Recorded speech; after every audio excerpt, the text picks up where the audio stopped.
Hello, everyone. Welcome to my webinar on the new master's degree in piano improvisation. I'm very excited that we are opening this new program.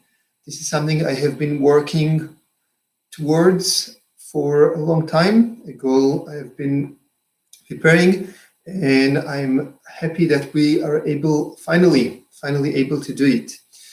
My presentation today will be about 30 minutes long, presenting the program, presenting my view of improvisation. You are welcome afterwards to ask questions in the chat box. So there'll be a few minutes for questions at the end. I will start by talking about improvisation and what is the meaning of improvisation for me. Improvisation unites composition and performance, and it is a special type of creativity in music. And I will start by demonstrating improvisation from a few notes which could go in a couple of different directions. So I'll shuffle the notes here and let's see what we have. So first one, E flat, and second one, F sharp, which could be read as G flat as well. Let's take those two notes.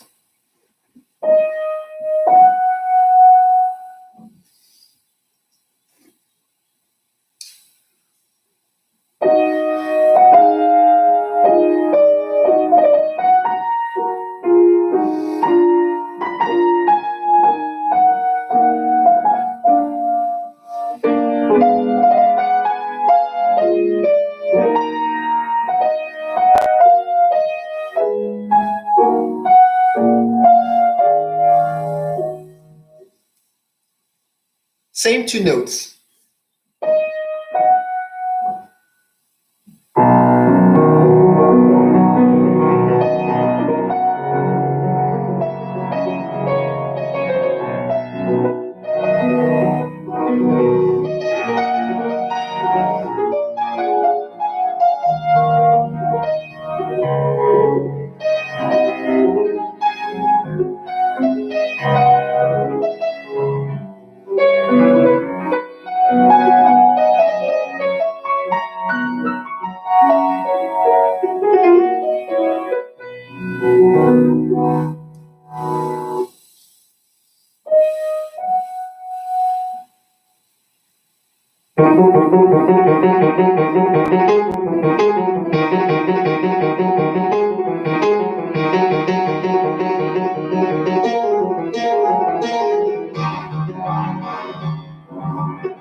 And the last one.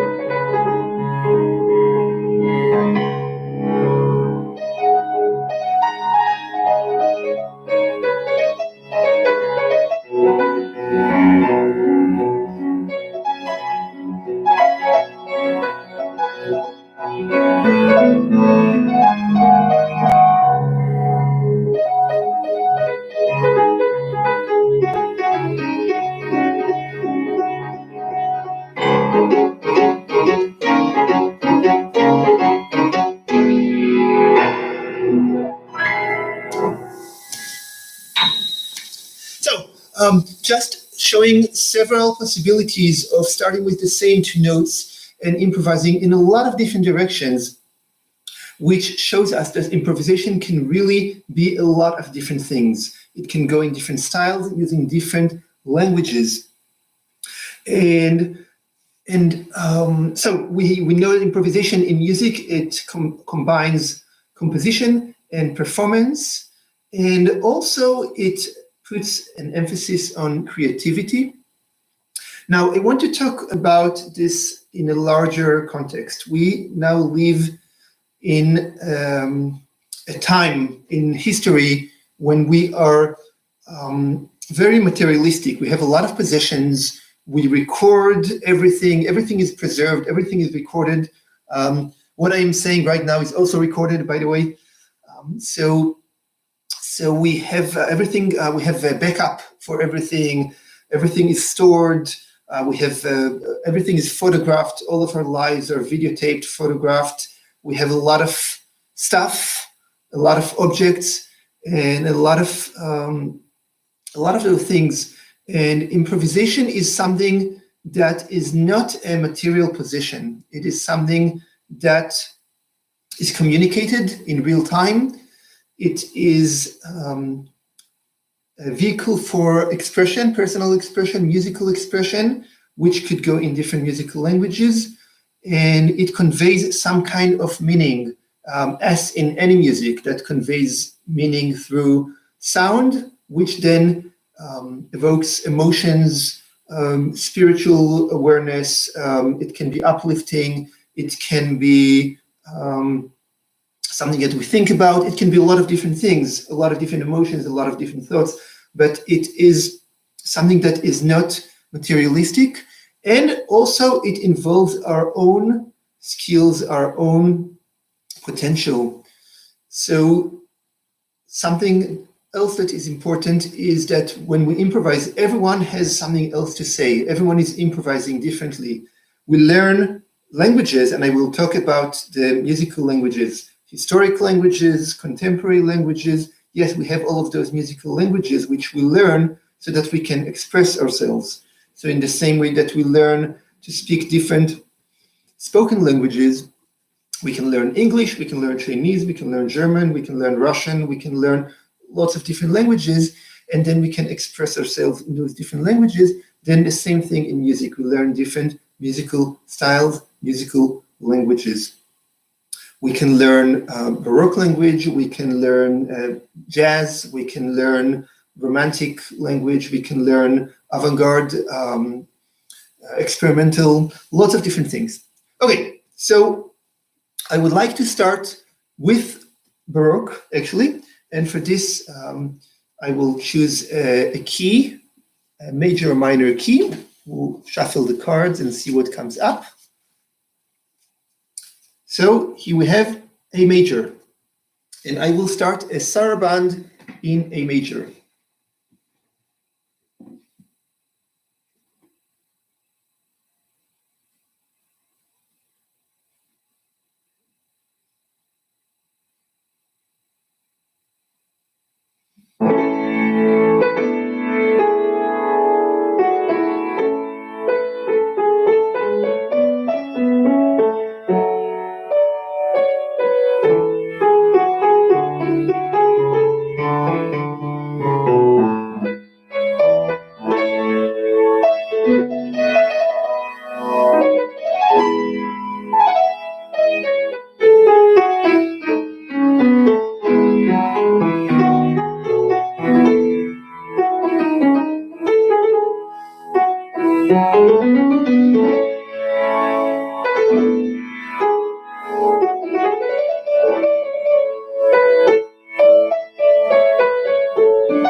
So I played 8 measures of music, which repeated, but differently.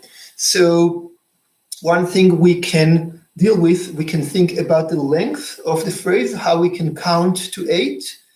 And we can do this by thinking about the pace of the harmonies. 1, 2.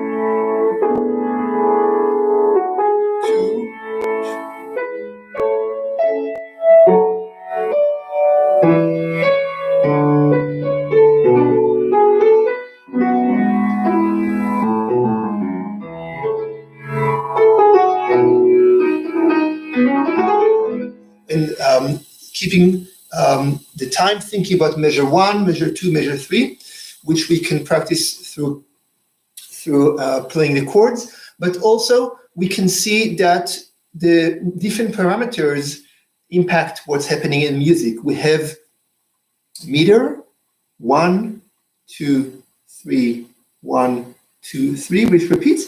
We have the harmonies, we have modulation, moving from one key to another key. We have the melodic material, we have the ornaments, and the texture between the different hands. I could start, maybe let's take another key, maybe A minor, but with the same tempo.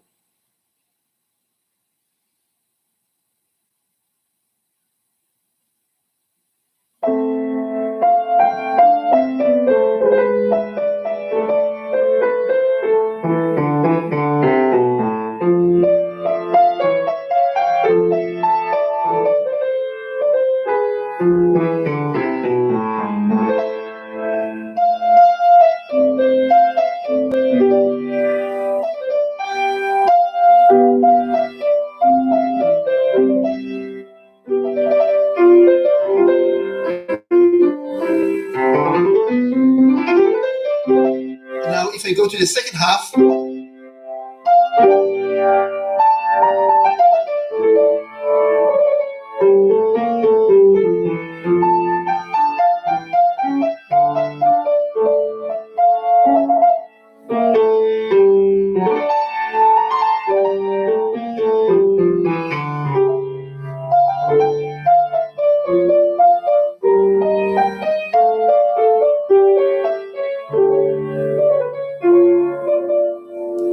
I could also start with the same C major chord in the second half and go into a different key.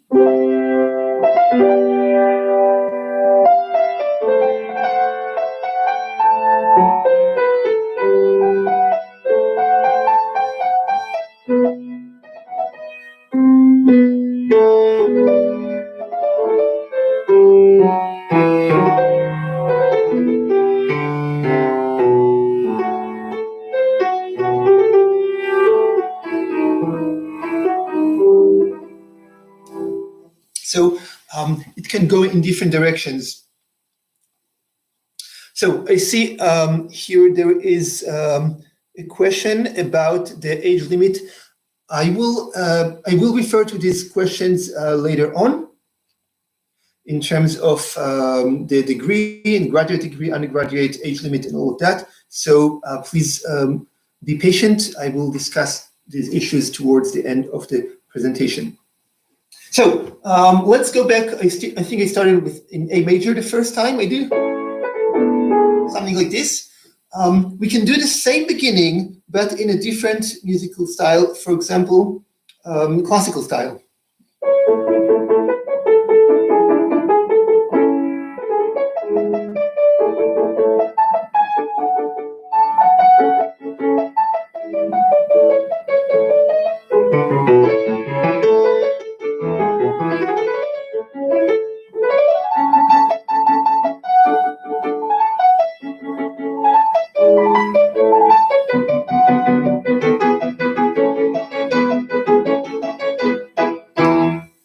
For example, something like this.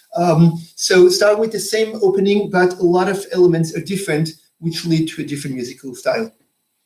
So maybe now it's time to talk a little bit about the relevance of doing this kind of thing. I mentioned the languages, the musical languages that we are dealing with.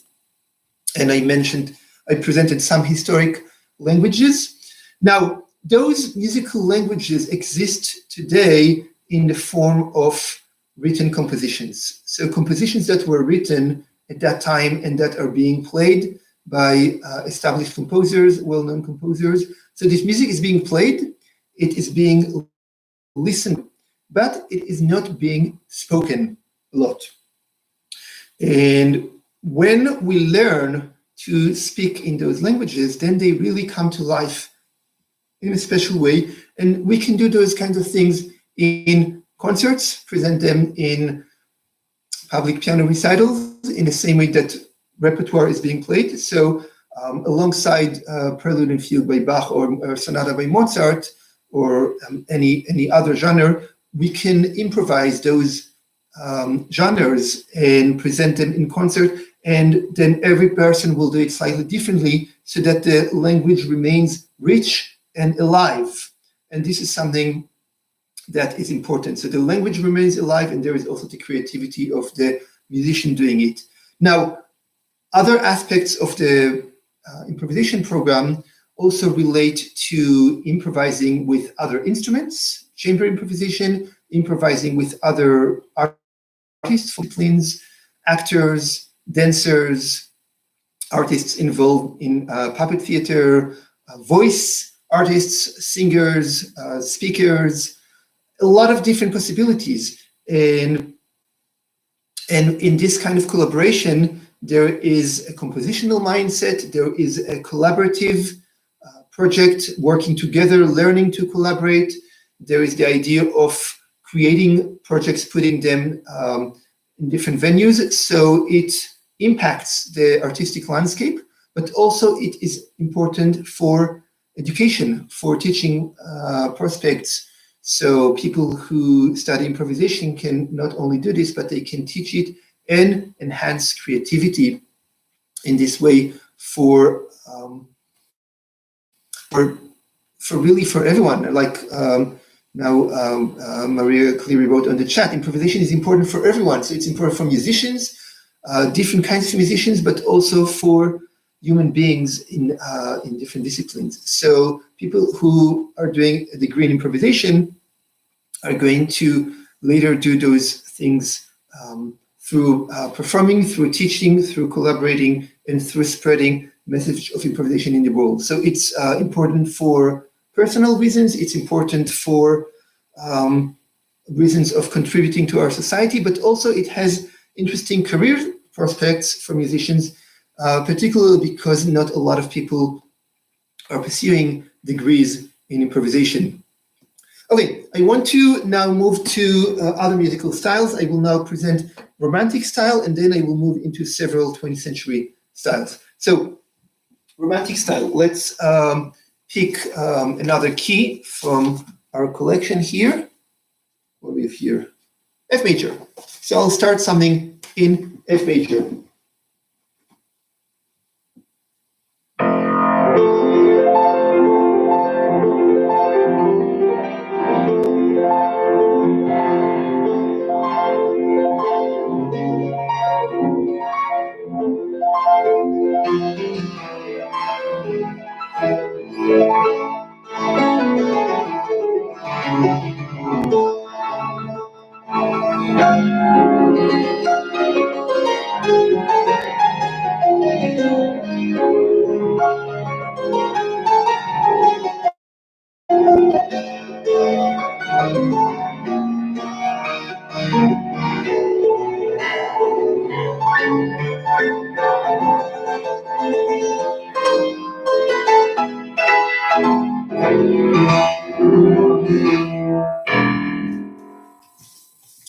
Now, that seems very elaborate, lots of techniques, lots of music, very loud and all of that.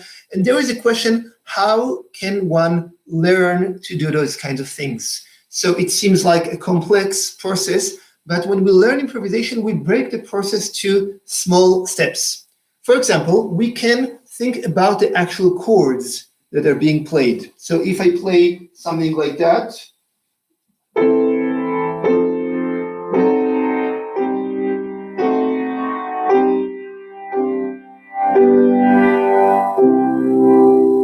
and then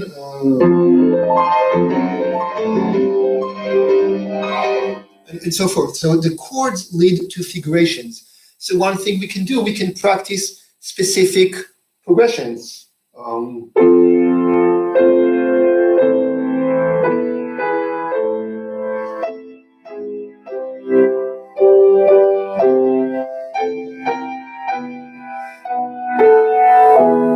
This is a sequence.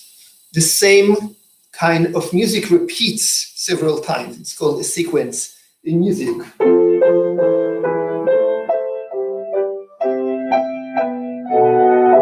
For example, or a progression that has a specific direction.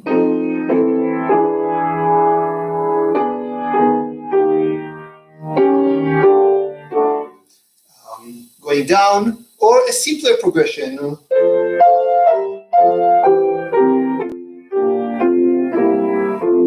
And then on this progression, we can create a melody.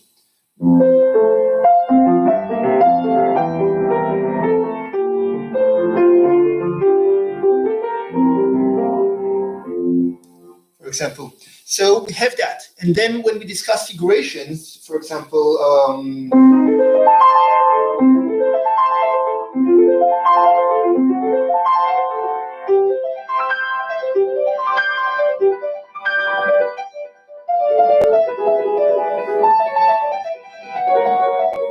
so also pianistic figurations can be practiced separately. Textures, melodies, harmonies, all of those things are things that we can learn in isolation. Now, I will say a few words about teaching improvisation specifically. When we learn music, I see there are more notes in the chat. I will refer to them later. When we learn music, there are three elements that relate to one another. We have knowledge, technique, and creativity. So knowledge is learning material, learning what other people did, learning musical styles, learning musical compositions, learning about playing an instrument, about singing, a lot of things that we learn. Technique is the ability to develop the skills that allow us to express what we want to express. So of course, in order to learn to play an instrument, we need to build a technique that allows us to play that instrument. When we talk about piano, so we have the ability to play with a singing sound, cantabile sound, the ability to play chords, scales, arpeggios, all of those kinds of things, the ability to play third, sixth, octaves, those kinds of things, the ability to play music in different styles, different rhythms, a lot of different things. So the technique, we build the technique, but then there is the element of creativity.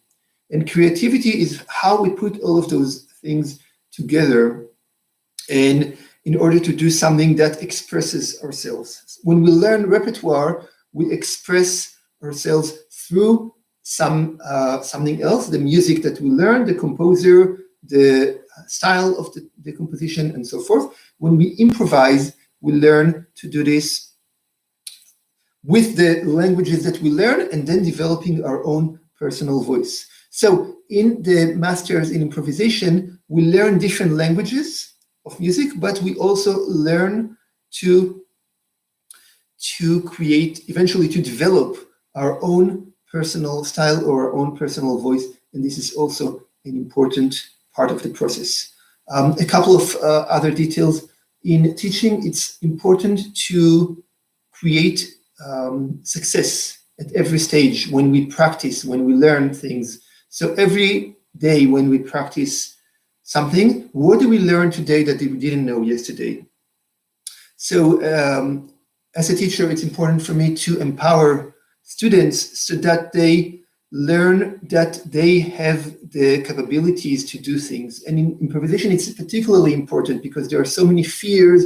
Oh, I don't know how to improvise. I never learned how to improvise. Nobody taught me how to improvise. And I don't know, it's such a mysterious process and all of that. And this mysterious process is broken to small steps. And when we create success at every step of the process, we learn to accomplish something. We learn to create 8 measures of music, 10 seconds of music. We learn to create success in every step of the process. Then later we are able to do more elaborate things.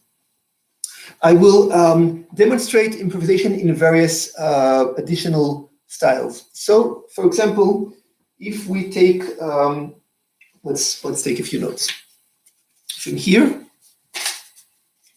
So, C, A, E.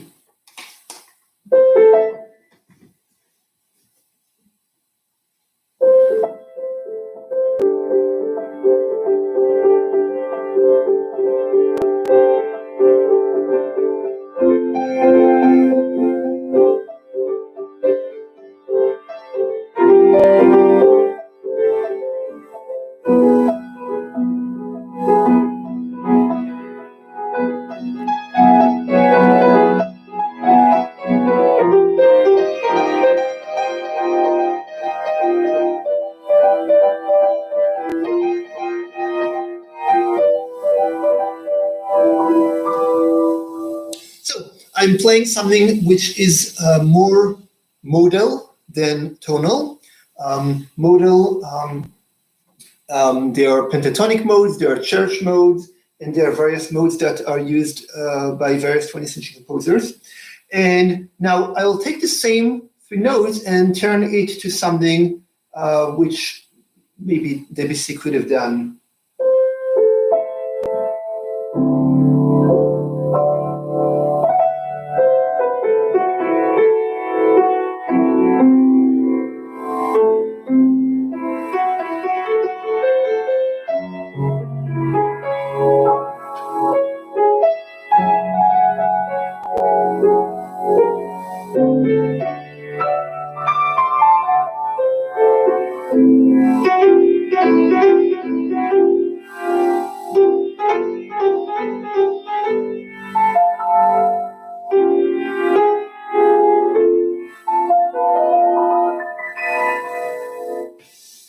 Just to show that when we change the harmonic language a little bit, we can alter the meaning of the music considerably. So instead of doing,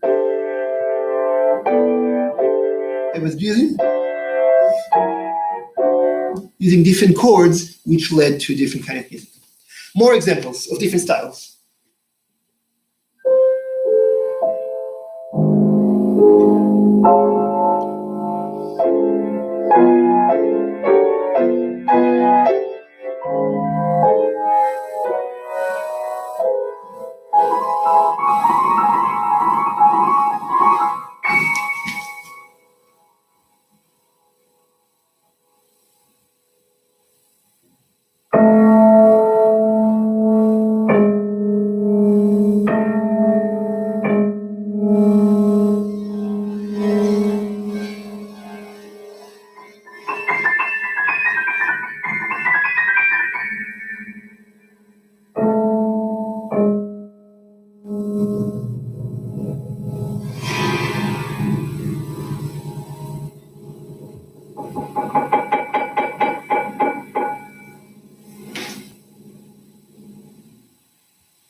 Same 3 notes.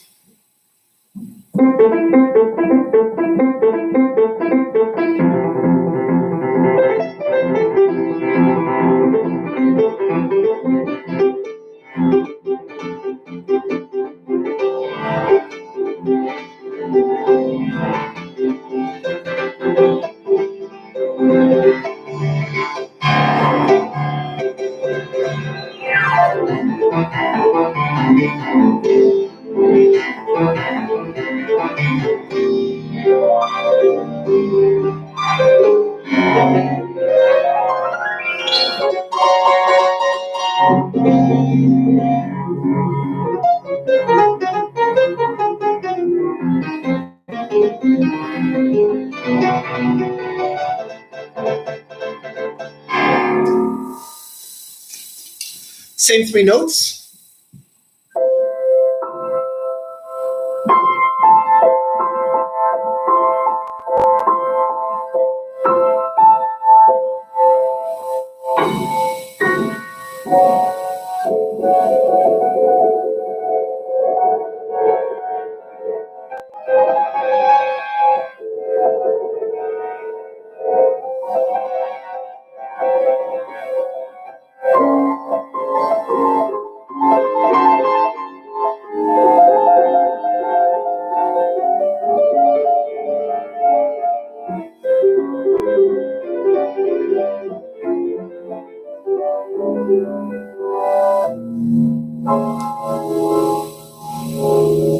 And last one, same three notes.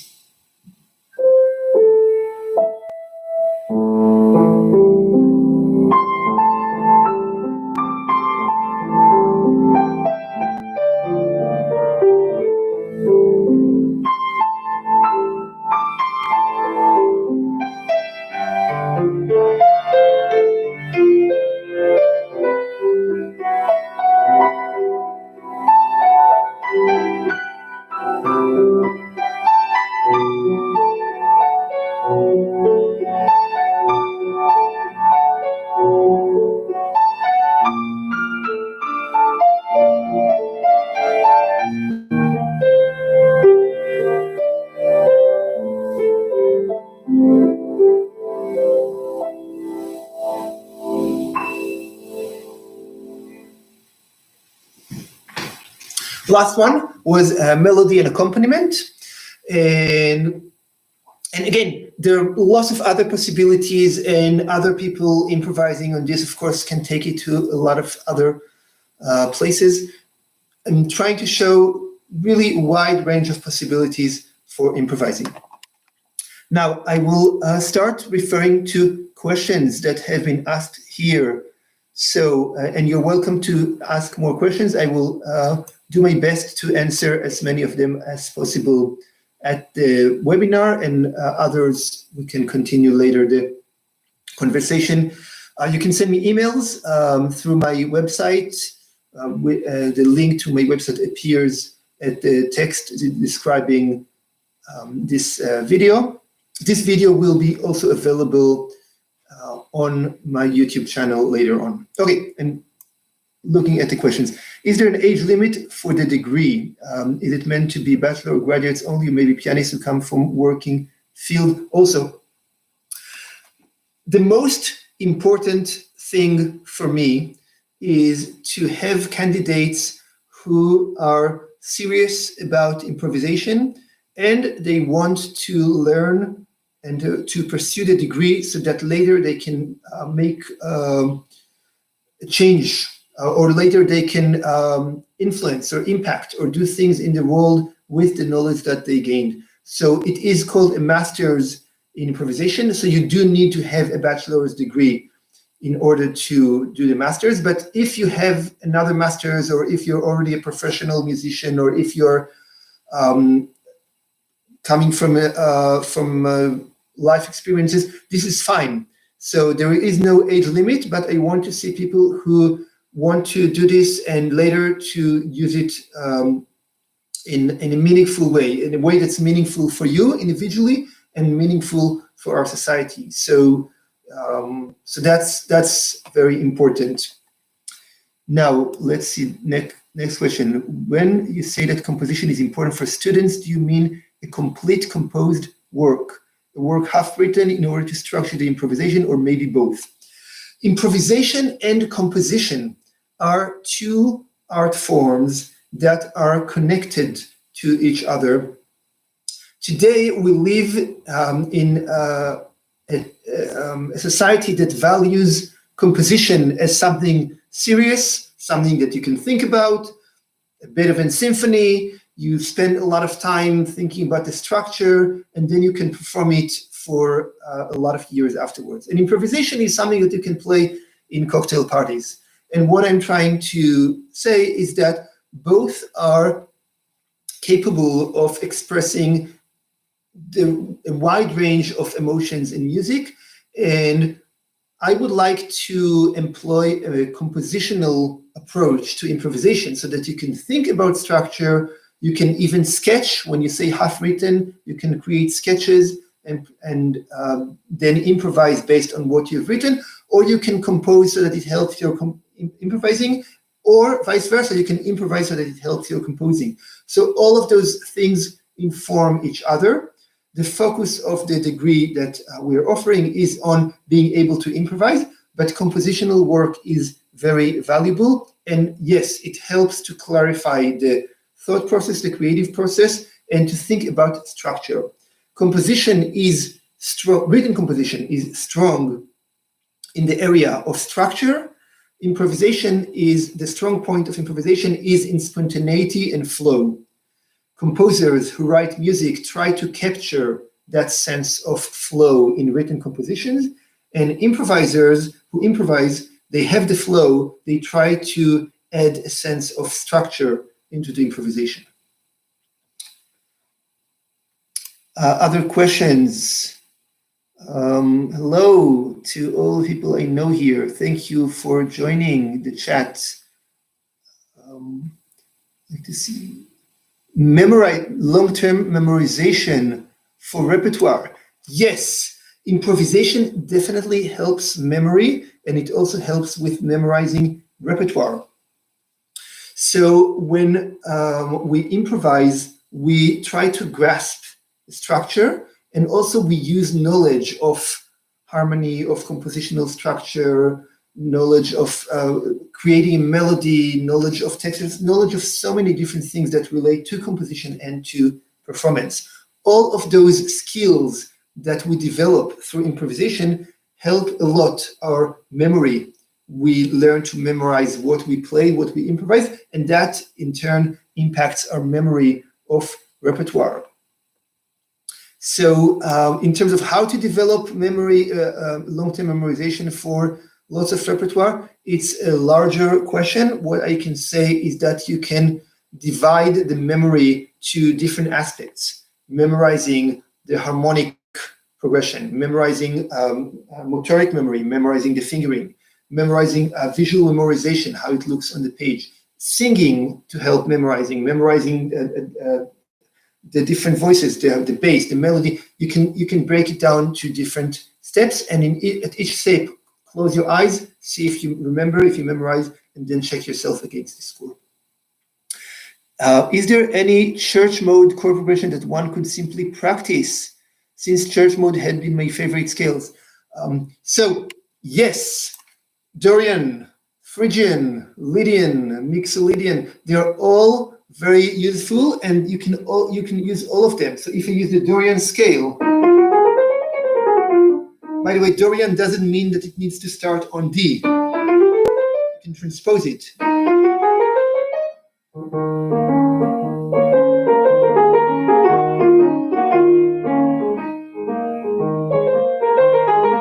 You can play ostinato in the left hand and melody in the right hand in a specific mode. Phrygian.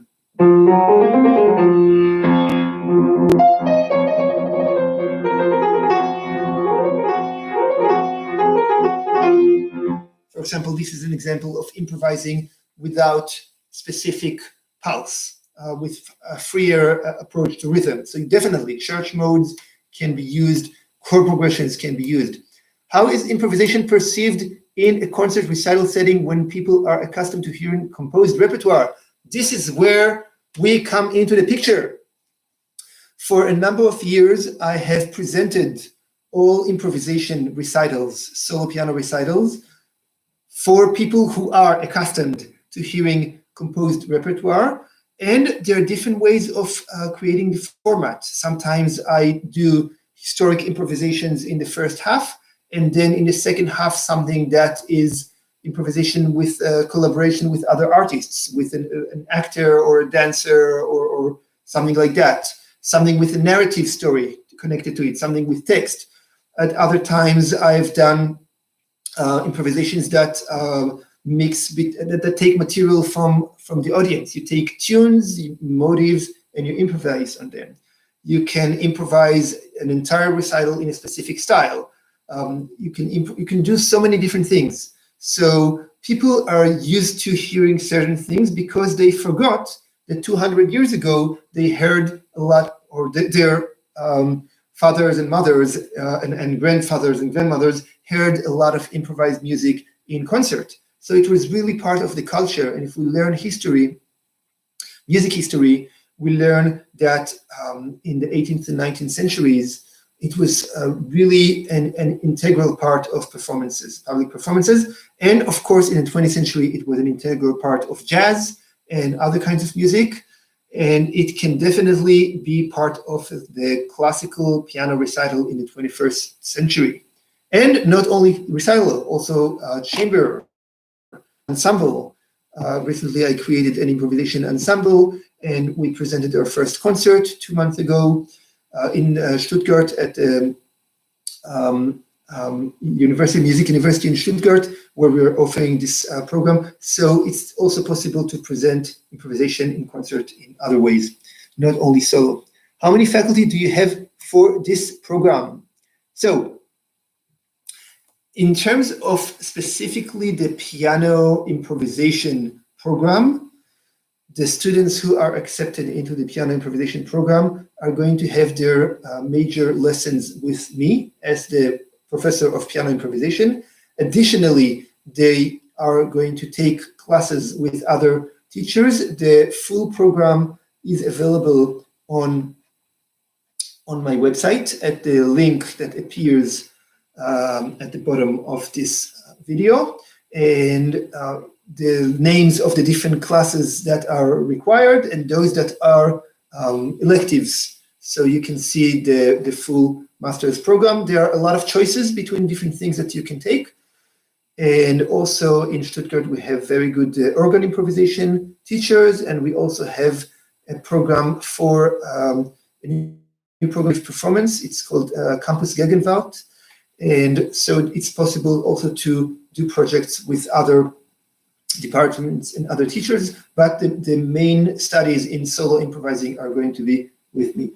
Hi, could you briefly discuss how a typical lesson would go? What is your favorite style of improvising? Second question, favorite style. You also notice that I improvised in a lot of different styles today. So I like all of them. And in different times, I spend time on different styles. I think it's wonderful that we live in a time where we can learn all of those different musical languages, and we are not restricted to just one style, so we can do all of the different things. So from a creative perspective, I find it really fascinating. A typical lesson. This is, it really depends on the student, because different students need different things. As I mentioned before, it's very important to create a sense of empowerment, to create a sense of success, that whatever your skill level is or what you're interested in, we can develop something together. What I normally do, we create a plan for what we are going to cover in a semester. So we can say, okay, for the first month or for the first 6 weeks, we're going to cover that particular project, that particular style, and then we develop exercises in that style. During the lesson, there are exercises in improvisation, breaking the process to small steps. There is contact with repertoire, looking at repertoire, at models in the repertoire, and improvising in relation to it. So, for example, I'll give you a brief example. If we take, I don't know, Chopin Sonata.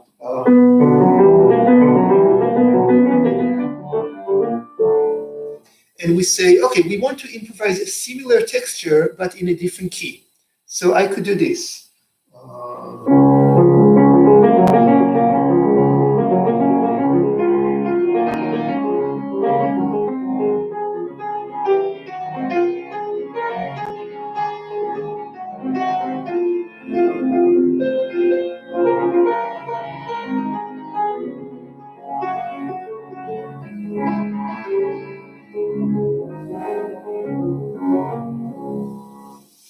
Taking a model with a specific texture and improvising in relation to it.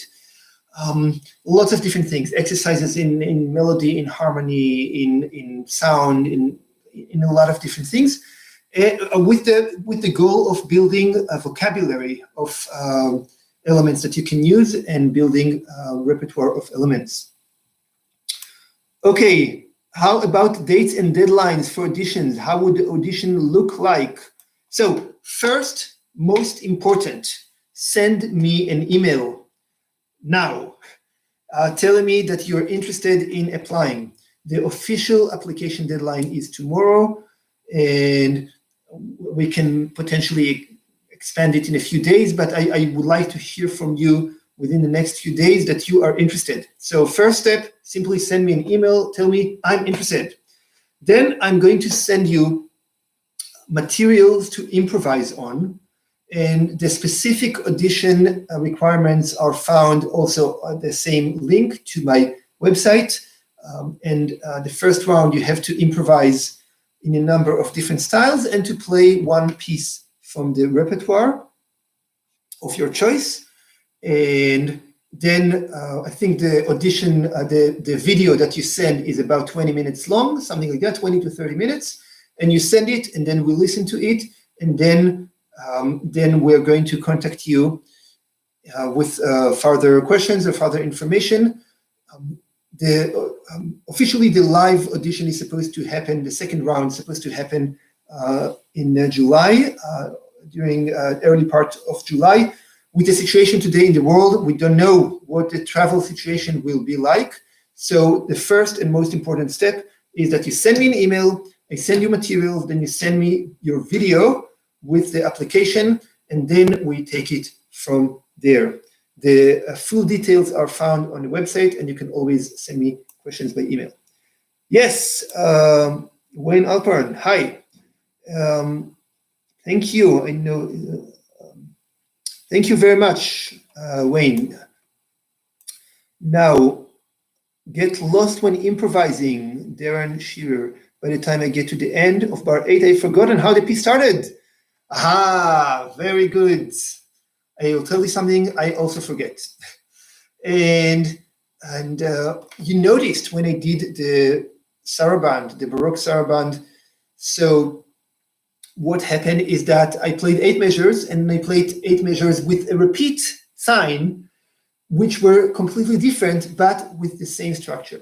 Now there are exercises in memorizing a melody. A quick tip is to repeat the beginning of the melody several times so that you can remember it.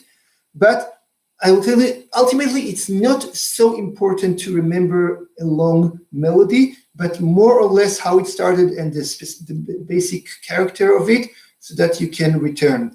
Of course, if you want to practice doing variations, then you can write down 8 measures or a few measures, and then it's in front of you on a piece of paper, and then you improvise variations on it.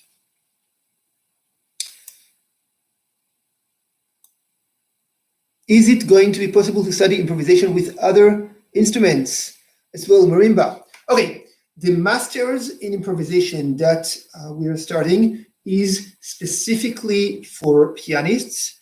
I'm also doing things in improvisation for other instruments at the Music University here in Stuttgart. We are doing an ensemble with different instruments together, and we have special improvisation days when people come together and improvise. So there are other activities with other instruments. In terms of a specific degree, the degree at the moment is offered only for pianists. Hopefully, we will expand and offer the degree for other instruments later on. Does it go automatically that your students let go of music as a possession through improvising? Ooh, very good question, Claren. That's the goal.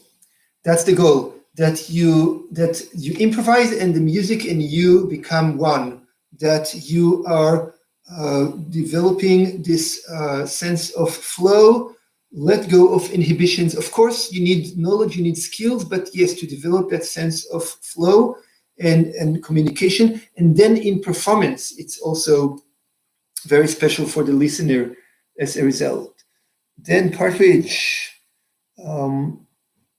Chopin, much there about how he improvised. Absolutely, Chopin. Yes, he improvised, and not only Alan Walker's biography, but there is the book Chopin, Pianist and Teacher by Eigeldinger, which shows it was really an integral part of the culture. So yes, we learn how important it was. Mati Raikalio, hello. Thank you. What is your mail? Okay, if you see at the bottom of this video, there is a link to my website. Go to my website and then click on contact, and then you can send me a message through this contact information. Okay, I think I answered all the questions, and I'm sure there will be more questions. It's a big topic and there is a lot more to say, but it seems that we are now getting towards the end of our session today. Thank you all for joining, and let's keep in touch. Send me an email. Let me know how you're doing. Let me know if you're improvising, and please apply to the program in improvisation, one of the first such programs in the world. There are some pioneers who advocate improvisation. There is a wonderful baroque improvisation program in Basel. There is a program for contemporary improvisation in Basel, no less wonderful. There is the Center of Improvisation and Creative Performance at the Guildhall School in London. There is an improvisation program in Tallinn, in Estonia. There is an improvisation program at the Paris Conservatoire. In the United States, important programs at New England Conservatory in Boston, at the University of Michigan. And in other countries, there are improvisation teachers who teach improvisation and promote the art of improvisation. So the degree we're offering is unique in the sense that it combines both historic and contemporary styles. It is offered for classically trained pianists, and it places the emphasis on the things that I described, which are important for the field of improvisation. And yes, I hope you will apply to the program, and we will all continue and improvise the future. Bye. Oh, sorry, one last question here. Tell us about the literature for learning to improvise. Woo! Send me an email. It's a long question. It's a long question. We'll continue with it some other time. All right. Bye-bye.